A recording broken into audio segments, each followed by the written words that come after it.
आज आम सागु एवं आलू रे प्रस्तुत करवा चक्री जोटा खाइबा बहुत बढ़िया लगे छाणी खाइबा बहुत बढ़िया लगे बढ़िया मुसमुस लगे खाइबा ये मुझे अध किले सागु नहीं अध किले आलू सिझे रखी। प्रथम आम दुई तीन घंटा सागु को भेदेदबा पानी रे तापर आम गरम पानी तादेह देदबा।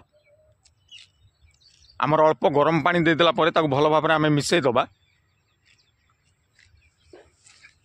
एबे आमे सिझा होइतबा आलू को कोरीदबा।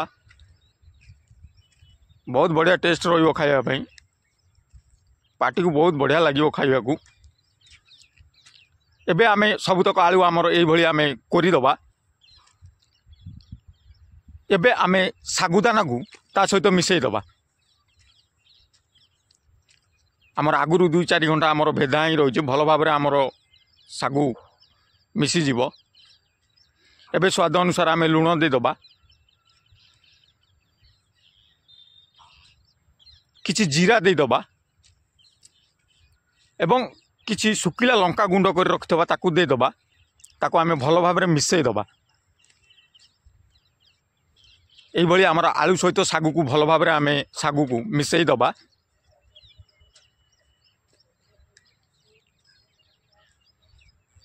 बहुत बढ़िया लगे खाइबा आपण छाणी खाइबे बहुत टेस्ट लगे।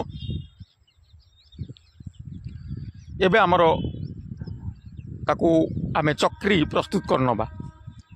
आपण चाहिले गोटे क्षीर पॉलिथिन हेउ तादेह आपण कणु को काटी देई भल भाव बनई पारिबे।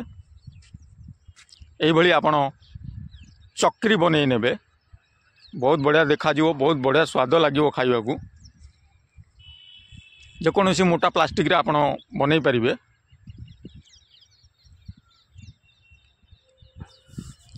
एभली आमर गोटे जरी दे दे आमे भल भाव बनइबा ता फल आमर भल भाव से उठी आसी सुखी गला परे।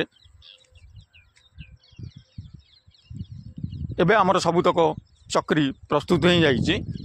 एबे ताकू पूरा 2 दिन आमे खरा रे सुकई दबा।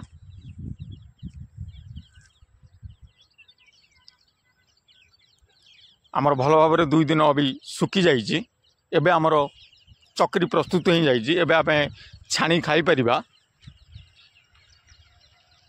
एई भली आपण छाणी खाइबे बहुत टेस्ट लगे खाइबा को, बहुत मुसमुस लगे खाइबा। आमर एबे सागुदाना रे प्रस्तुत हो जाइए चक्री जोटा को छाणी की खाइबा को बहुत बढ़िया लगे। एई भली आपण छाणी देबे बहुत मुसमुस लगे खाइबा को।